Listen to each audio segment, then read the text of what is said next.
Bonsoir à toutes et à tous, mesdames et messieurs, bienvenue aux 20h sur Equinox Télévision. Massacre de Ngarbou, le régime de Paul Biya reconnaît pour une fois que ce sont des militaires qui ont exécuté des civils et incendié des domiciles. C'est l'essentiel de la conclusion de l'enquête qui avait été commandée par le chef de l'État Paul Biya pour établir la lumière sur cette affaire.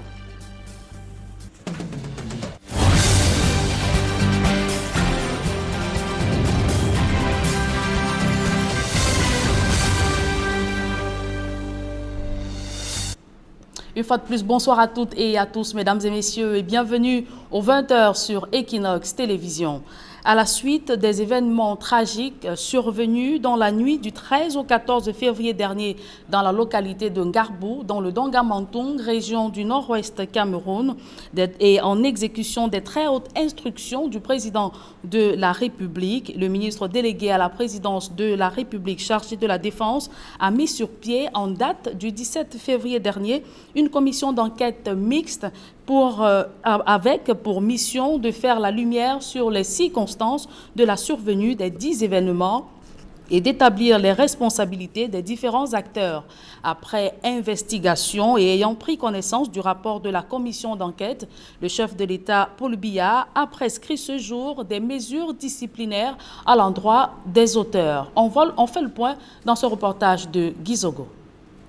Avec les résultats de l'enquête de Ngarbou qui confirme une bavure des militaires en opération dans la crise au nord-ouest et au sud-ouest, c'est l'épilogue d'une polémique où le déni de la réalité le disputait à une mauvaise foi certaine.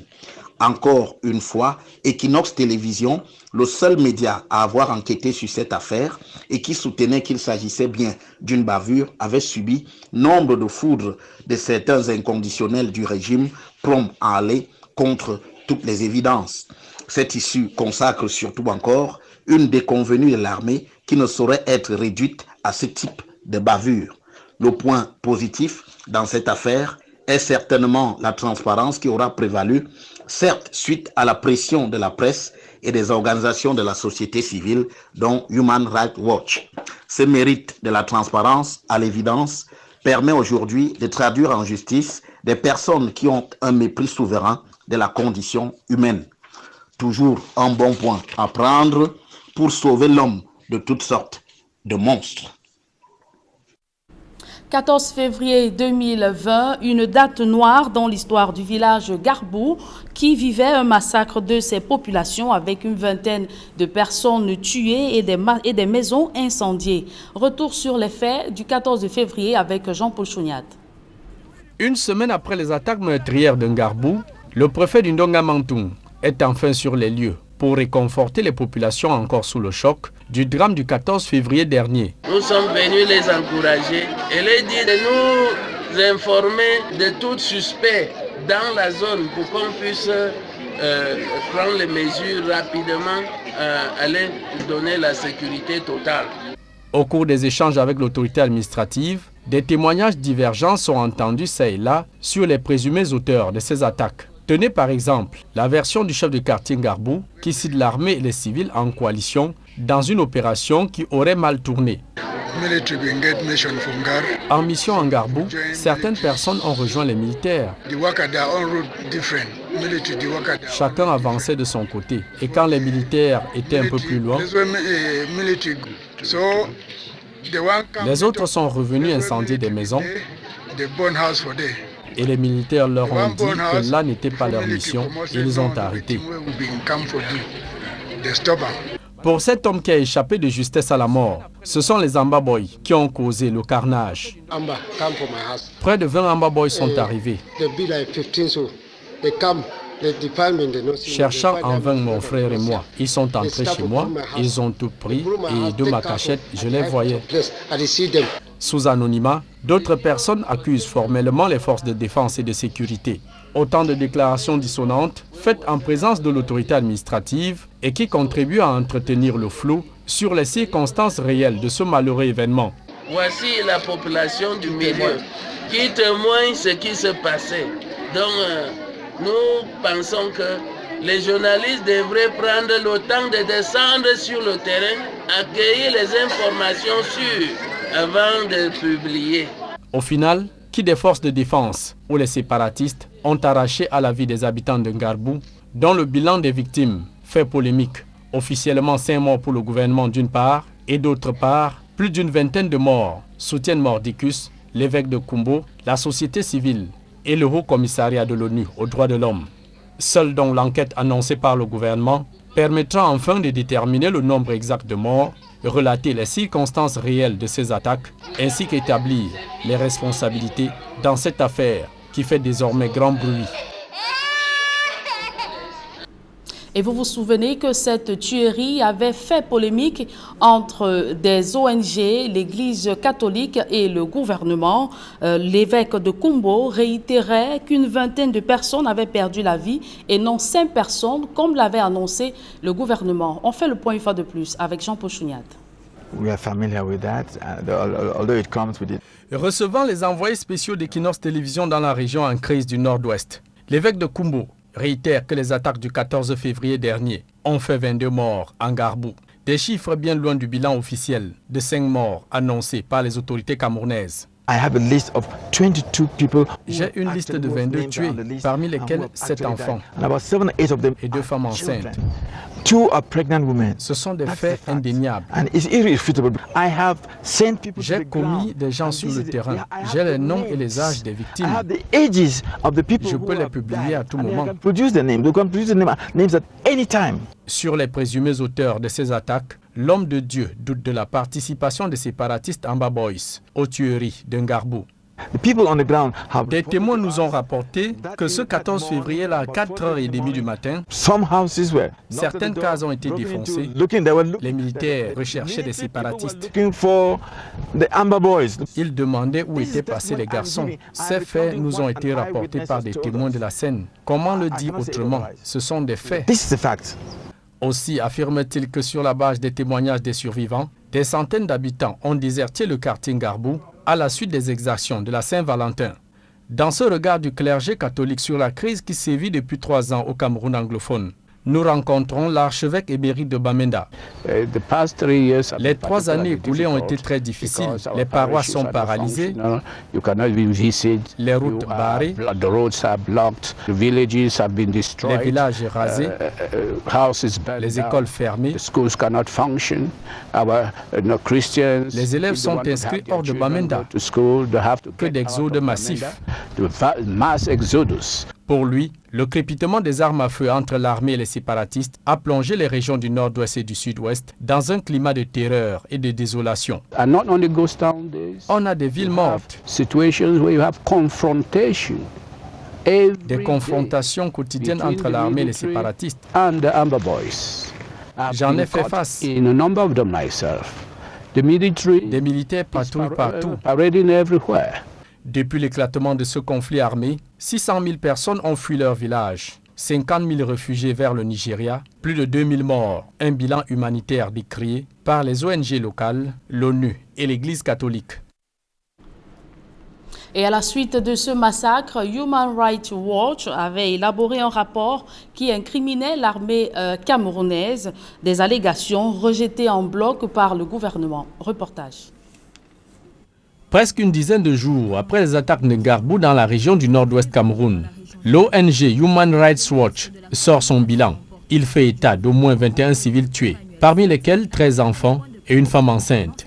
Dans ce rapport, l'ONG accuse formellement l'armée d'être l'auteur de ces violences et tueries. Chercheuse senior sur l'Afrique à Human Rights Watch, Ilaria Allegrosi a déclaré que les meurtres des civils ont été commis dans des conditions horribles et pour cela devraient faire l'objet des enquêtes indépendantes et les coupables traduits en justice. Sur la base des témoignages de plus de 25 personnes interrogées, Human Rights Watch avoue détenir la vérité ainsi que des images satellitaires montrant l'armée et les populations Peul en train d'incendier des maisons, bastonner et exécuter des habitants de Ngarbou en matinée du 13 février et au petit matin du 14. Un film des horreurs de l'événement narré par les témoins de l'ONG internationale qui soutiennent par ailleurs que confrontation il n'y a jamais eu entre l'armée et les séparatistes. Dans leur sortie pour dire leur part de vérité dans cette affaire, le gouvernement camerounais et l'armée ont toujours rejeté ce bilan d'une vingtaine de personnes tuées, évoquant le chiffre de 5 morts dans des confrontations entre les forces de sécurité et les sécessionnistes, et non des attaques ciblées contre des habitants de Ngarbou. Comme le laisse croire l'ONG Human Rights Watch, la guerre sur le nombre exact de victimes et des dégâts perpétrés n'a toujours pas livré son dernier combat entre le régime de Yaoundé, l'Église catholique, la société civile et les organisations non gouvernementales nationales et internationales. Évoquons à présent ces vives controverses autour du don du chef de l'État Paul Biya dans le cadre de la lutte contre le Covid-19. Annoncé par le ministre de l'administration territoriale Paul Atangandi, ce soutien du chef de l'État à hauteur de près de 2 milliards de francs CFA enfle la polémique sur la toile, également après un don du PNUD, du programme des Nations Unies pour le gouvernement, pour le développement. Les explications de Gizogo. À peine l'annonce du don du chef de l'État aux 360 arrondissements dans le cadre de la lutte contre le Covid-19 a été rendue publique qu'une polémique s'est déclenchée. Certains sur les réseaux sociaux et même dans la classe politique ont alors répandu l'idée qu'il s'agissait du détournement par Paul Biya du don offert par le programme des Nations Unies pour le développement à Yaoundé pour faire face à cette pandémie. Equinox Télévision s'est rapproché du programme des Nations Unies pour le développement pour démêler les chevaux au sujet de cette polémique. D'emblée, l'Organisation des Nations Unies, qui est en plein confinement, renvoie à son communiqué daté du 15 avril 2020 relatif à son don. Celui-ci liste le détail de son appui, estimé à 3,9 millions de dollars, soit plus de 2 milliards de francs CFA, dont une première vague de matériel en provenance de Chine arrivée au Cameroun le 18 avril dernier. On y dénombre 20 ventilateurs, 100 pompes à perfusion et 2400 thermomètres infrarouges. Le reste de cet appui suivra d'ici une dizaine de jours et là seront alors reçus pour cette deuxième vague par le Cameroun 20 défibrillateurs, 100 oxymètres de poules, 3 millions de masques chirurgicaux, 11 millions de gants, 25 000 blouses, 24 000 couvre-chaussures et 25 000 kits de dépistage du Covid-19 et 50 000 combinaisons. Si le représentant résident du PNUD au Cameroun, Jean-Luc Stallon, ne s'exprime pas sur cette question pour cause de confinement, au sein de cette institution onusienne, le responsable de la communication, Fajon Joseph Léré, explique que le don du PNUD n'a rien à voir avec celui offert par le chef de l'État camerounais. Selon lui, la différence saute aux yeux dans la nature des matériels des deux dons. Un argumentaire repris au ministère de l'administration territoriale où l'on relève que le soutien de Paul Biya est en tout différent de celui du PNUD. On y retrouve en effet 50 000 cartons de savon lessive, soit 4 millions de morceaux de savon, 1 500 000 masques de protection pour les populations, 50 000 masques chirurgicaux, 75 000 seaux de ménage, 40 000 bidons lave-mains d'une capacité de 30 litres. On y note aussi la présence des kits de tests de dépistage rapide et des appareils d'assistance respiratoire pour les hôpitaux. Peut-être la confusion est-elle venue de la quasi-concomitance de l'annonce de ces deux dons, à quoi il faut ajouter les tensions consécutives à la mise à l'index de l'opération Survie Cameroun de Maurice Kamto. Alors que la distribution du don présidentiel pour la lutte contre le Covid-19 est annoncée pour la semaine prochaine, les artisans sélectionnés pour la fabrication des cache-nez émettent des réserves sur les exigences presque insurmontables des normes édictées pour la fabrication des masques barrières. Ils l'ont fait savoir au cours d'une réunion de concertation au ministère des Petites et Moyennes Entreprises, de l'économie sociale et de l'artisanat. Élisée Bokbaï, Aïk Cyril. Alors que le cache-nez est devenu une denrée de première nécessité en ces temps de lutte contre la propagation du coronavirus, un arrêté du ministre des Mines, de l'Industrie et du Développement technologique rend d'application obligatoire les normes du secteur du génie pharmaceutique. En ce qui concerne la norme NC 2970 relative aux exigences minimales de confection des masques barrières, elle a fait l'objet de vulgarisation au cours d'une réunion de concertation entre le MINMESA et les artisans à Yaoundé. le ministre de l'Industrie a pris une norme camerounaise, la 2970, et logiquement, il était question pour nous, à la lumière de cette norme, non seulement de vulgariser le contenu de cette norme aujourd'hui, mais surtout de faire venir à nouveau les artisans avec lesquels nous avions déjà eu cette séance de travail il y a 2 semaines pour examiner avec eux les opportunités, mais aussi les contraintes que représente cette norme. Telle que définie par le MINMID et mise en application par la norme NC 2970 fixe les caractéristiques d'un bon cache-nez. Cette norme donne les spécifications, comment fabriquer un masque barrière qui est sain et qui peut protéger celui qui le porte. Il doit être en coton, 100% blanchi et stérilisé. Maintenant, un bon masque, il doit pouvoir couvrir le nez jusqu'au menton, en pièce unique. Il doit avoir des cordes ou des brides, comme on l'appelle.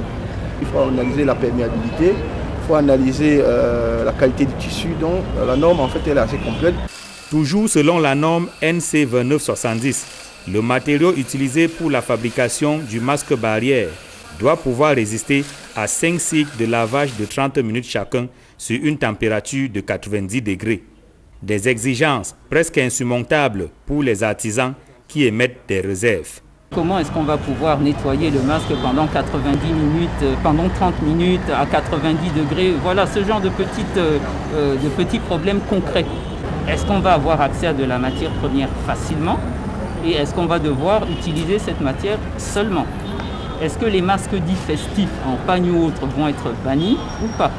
En attendant de répondre aux réserves des artisans, le temps presse.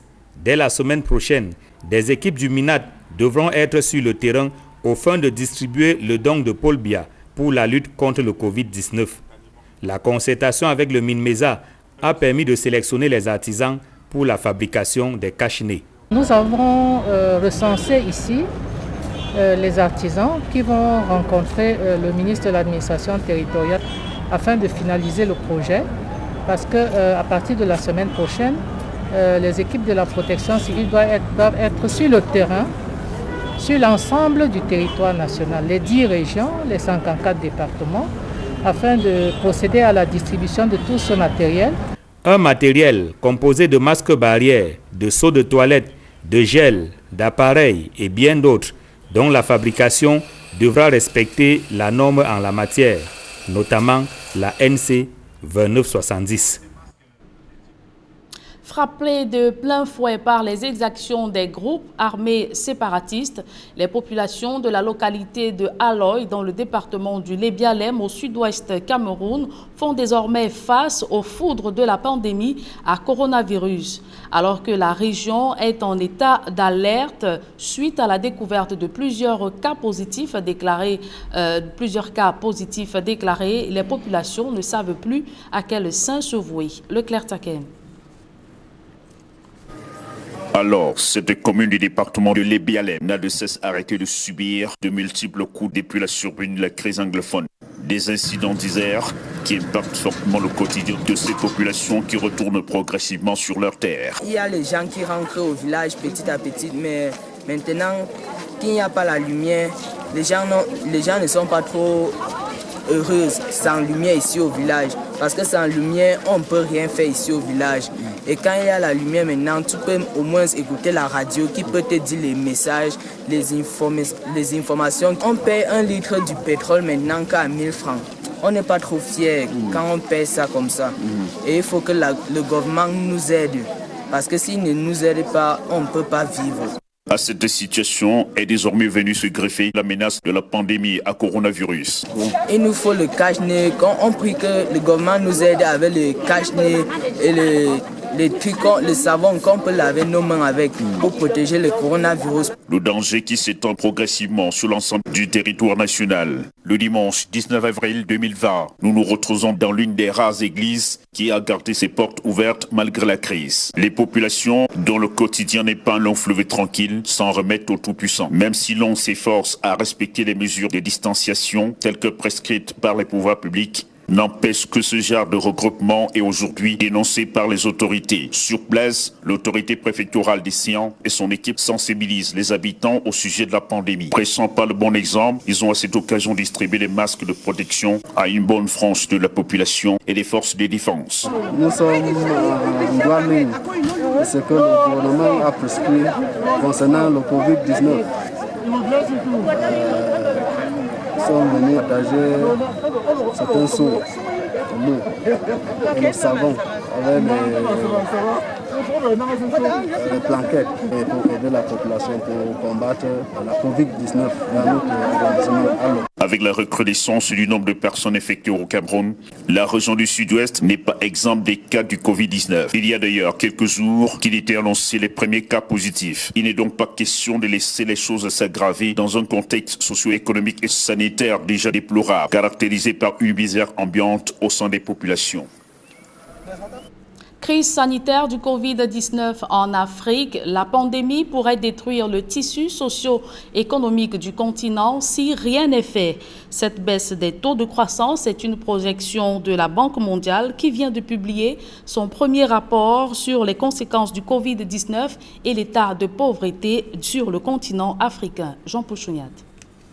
À presque 70 jours déjà de contamination de l'Afrique au coronavirus, avec 1031 morts sur 20 500 malades recensés, la Banque mondiale publie son premier rapport sur les conséquences à venir pour les économies du continent. L'institution de Bretton Woods redoute une chute drastique de la croissance pour tous les pays d'Afrique subsaharienne. La croissance en Afrique subsaharienne va baisser de 2,4% en 2019 à une fourchette entre moins 2 et moins 5% en 2020. Dans cette décadence, les économies prospères du continent, l'Afrique du Sud, le Nigeria, l'Angola ou l'Éthiopie, seront doublement affectées si la crise perdure.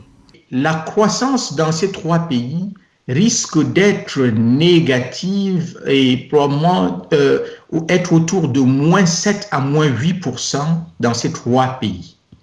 Alors que la moyenne pour 2020 que nous avons annoncée, c'est moins 2%.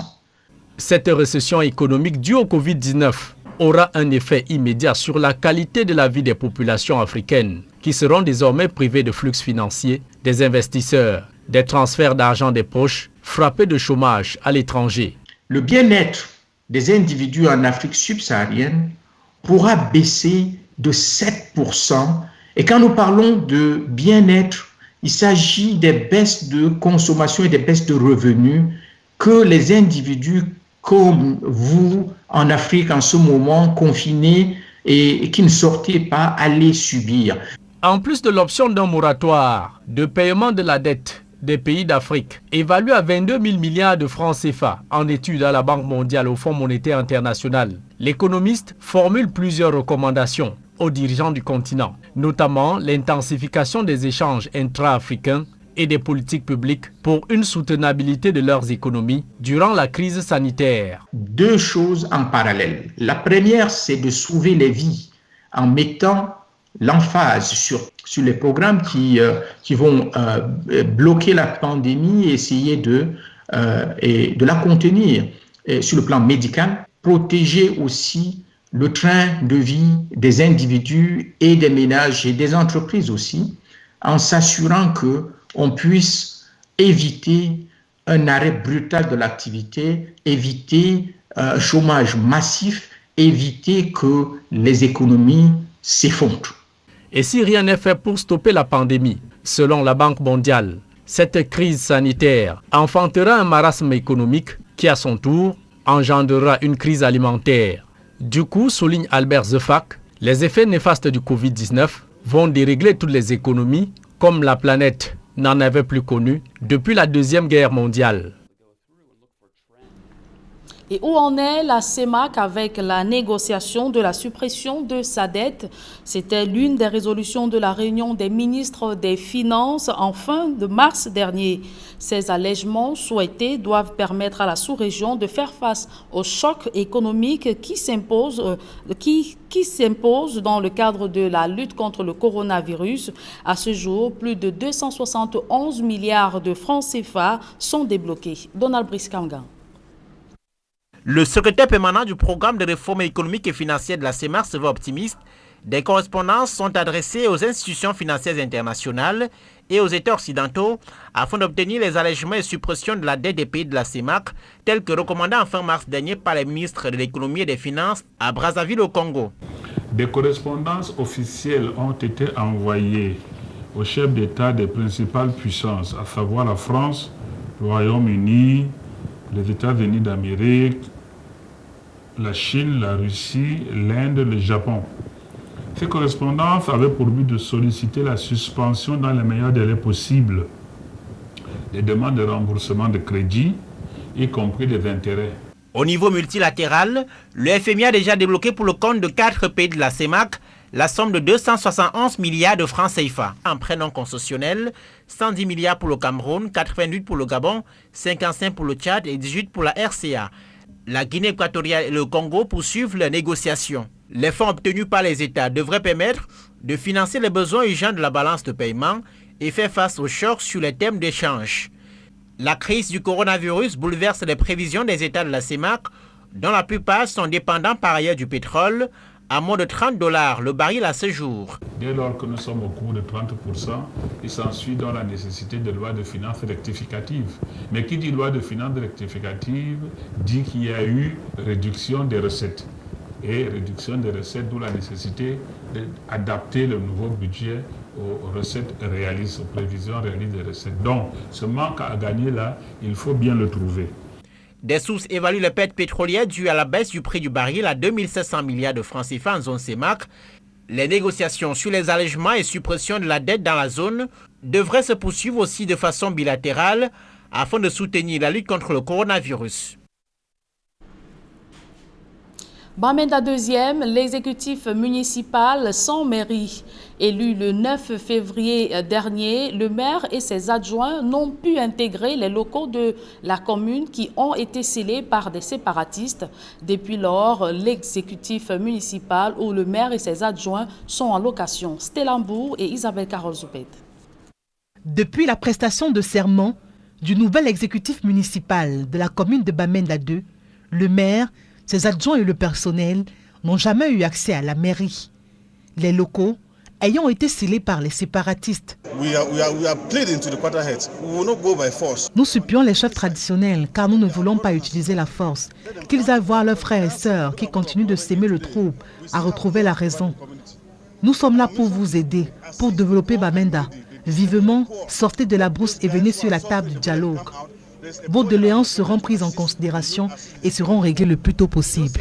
En attendant que ce message parvienne aux destinataires, le maire et ses employés sont en location dans un lieu tenu secret. D'ailleurs, pour tenir cette rencontre avec les chefs de quartier, l'exécutif de Bamenda 2e a dû squatter les locaux de la commune de Bamenda. D'autre part, ces chefs de quartier se plaignent des exactions dont ils sont victimes de la part des sécessionnistes. Au-delà des questions sécuritaires, ces derniers posent le problème d'accès à l'eau potable, aux soins de santé et d'électricité, entre autres. Une tâche qui s'annonce difficile pour ce nouvel exécutif municipal. Évoquons à présent la visite des hauts gradés de l'armée camerounaise aux soldats blessés sur le front de la crise anglophone et internés dans des hôpitaux de la ville de Bamenda. Ces derniers ont eu droit à un soutien financier à hauteur de 50 000 francs CFA chacun. Les soldats qui apprécient l'initiative indiquent que leurs besoins sont bien plus grands. Gladys Sidier et Stellambou. 2 hauts gradés de l'armée camerounaise au chevet des militaires blessés dans l'exercice de leurs fonctions sur le front de guerre de la crise anglophone. Le général Cavalaire et le général Divine et Kongoïse ont visité plusieurs hôpitaux de la ville de Bamenda. Ils ont pu recueillir les doléances et préoccupations des soldats blessés. Avec le choc de ce jour, lors d'une opération nocturne. J'ai reçu une balle à la cuisse lors d'une mission ici à Minampe.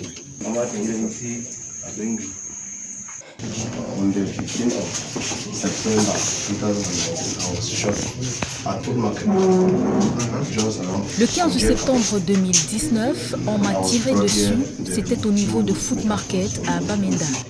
Dans cette boîte, c'est ce qui a été retiré de mon corps. Les blessés ont de nombreuses séquelles. Outre le traumatisme psychologique, certains sont soignés ici depuis plusieurs années. Les 2 hauts gradés de l'armée ont remis à chacun des concernés une aide financière d'une valeur de 50 000 francs CFA. Vous n'êtes pas oublié que le commandement pense toujours à vous et va vous soutenir. Donc, il nous a demandé de remettre à chacun d'entre vous une enveloppe de 50 000 francs CFA qui pourra vous servir pour vos petits besoins quotidiens d'alimentation et de propreté. Ça va beaucoup nous aider et au nom de tous les camarades, nous lui disons vraiment merci. Le nord-ouest et le sud-ouest du Cameroun ont été ravagés par plusieurs années de guerre qui ont fait des victimes, tant dans les rangs des séparatistes et des civils que de l'armée. Parlons sport à présent. McGill Construction dénonce une campagne de sabotage gratuite orchestrée par le groupe Pitini après le retrait par le gouvernement du marché de construction du stade Paul Biya d'Olembe. Cette entreprise déclare avoir effectué des avancées notables depuis qu'elle a succédé à Pitini, notamment la pose du gazon sur la pelouse principale. D'autres précisions dans ce reportage de Marcelin Ganson et Roti Gengassi. Voici un peu plus de 4 mois que McGill a pris le relais de Pitini pour achever les travaux de construction du stade Paul Biya d'Olembe. 4 mois à ne rien faire, selon un des responsables du groupe Pitini, dont la sortie vient de faire la une de 2 quotidiens de la place. Pour le responsable des opérations de McGill Construction, il ne s'agit ni plus ni moins que d'une campagne de sabotage orchestrée par un mauvais perdant qui a du mal à voir quelqu'un d'autre finir ce qu'il a commencé. Toutes ces informations, je dirais de délation ou de propagande, ne me fait que me faire rigoler. McGill n'est pas une entreprise jeune, elle a 90 ans. C'est une histoire de professionnels. On ne travaille pas en suivant la propagande ou on ne stresse pas suivant une propagande. Je peux comprendre que l'entreprise précédente soit vexée, c'est un affront, mais ils ont eu 1 an pour réfléchir. Pendant 1 an, ils ont préféré abandonner le chantier. Donc maintenant, s'ils avaient mis la même énergie il y a 1 an que vous voyez aujourd'hui pour travailler, je ne pense pas qu'on soit aujourd'hui à cette étape-là. Et on aurait eu le grand plaisir de les laisser finir. Sur le terrain, McGill dit travailler sans repos depuis son entrée en scène, ce malgré le confinement et les mesures barrières imposées par le Covid-19. Vous pouvez observer que depuis bientôt 5 mois, toute la boue, tous les bâtiments endommagés, toutes les détériorations ont été nettoyées. Nous passons déjà maintenant en travaux de finition, avec les travaux de peinture, avec les douches, avec toute la partie technicole. Donc on avance, oui. Est-ce qu'on peut aller plus vite? Forcément. Mais on doit respecter les règles de confinement et les règles de séparation et de distance entre nos ouvriers. Des avancées que le président du comité de site de Yaoundé a touché du doigt. Les travaux de construction des stades annexes A et B sont presque bouclés, pendant que dans le grand stade, la pelouse commence à se dévoiler. Moi qui visite le site presque chaque semaine, je constate que ça marche. Le compartiment technique, vous avez vu vous-même, les vestiaires, la salle de conférence, la salle technique, et ainsi de suite. Vous avez constaté même le stade annexe B, qui avait le gazon qui était mal planté.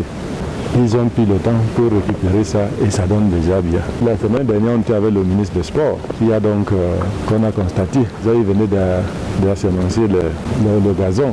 Maintenant, vous avez vu que ça devient déjà vert. Donc je les encourage de continuer à faire leur travail.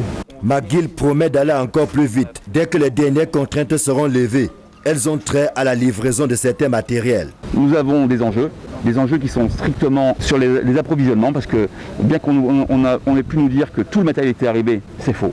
Nous sommes en contact avec la totalité des sous-traitants précédents, les fournisseurs précédents. Il manque des chaises, il manque les écrans, il manque des éléments de structure, il manque les éléments de décoration. Tous ces sous-traitants-là, pendant 2 mois, n'ont pas osé nous contacter de par cette propagande. Aujourd'hui, on a signé des contrats avec eux. Les contrats sont signés et dès que les ouvertures de frontières seront faites, ils vont intervenir. McGill poursuit la construction du stade Paul Biya d'Olembe, pendant que la CAF réfléchit déjà sur l'éventualité d'un nouveau glissement de date de la CAN 2021. Glissement qui serait alors la conséquence du Covid-19 qui sévit dans plusieurs pays qualifiés. Mesdames et messieurs, c'est avec ce reportage de Rodrigue Ngassi et Marcelin Gansop que nous mettons un terme à cette édition du journal. Merci de l'avoir suivi. Retrouvez tout juste après Duval Fangwa et ses invités pour la suite de Equinox Soir. Duval. Gilbert Bissaï, le rapport d'enquête commandé par le président de la République sur les massacres de Garbu donne raison aux ONG de défense des droits de l'homme et surtout à Equinox Télévision. Il faut dire, Duval Fangwa, que c'est de l'inédit au Cameroun. Pour une fois, une enquête s'ouvre et se referme. Le chef de l'État, Paul Biya, désavoue son gouvernement au terme des conclusions survenues sur le massacre de l'enquête, le massacre des civils à Ngarbou dans la nuit du 13 au 14 février dernier. Dans un communiqué signé le secrétaire général à la présidence de la République, le chef de l'État Paul Biya a prescrit des sanctions exemplaires aux auteurs de cette tuerie. Il faut le dire, Duval Fangwa, que le gouvernement retrouve les coupables au sein de l'armée camerounaise. Cette manifestation de la lumière donne raison à Equinox Télévision qui avait vivement été critiqué par le ministre de l'administration territoriale, Paul Atangandi, sur les auteurs de cette tuerie. Duval. Pourtant, Equinox Télévision était la première chaîne de télévision à avoir déployé ses reporters sur le terrain de Garbu. On se souvient que des images inédites avaient été tournées. D'ailleurs, beaucoup de ces images, comme le disait d'ailleurs le président directeur général, n'ont pas été diffusées sur Equinox Télévision. Aujourd'hui, le rapport d'enquête nous donne raison. Merci, madame, et bonne soirée. Merci, Duval. Très bonne soirée à vous.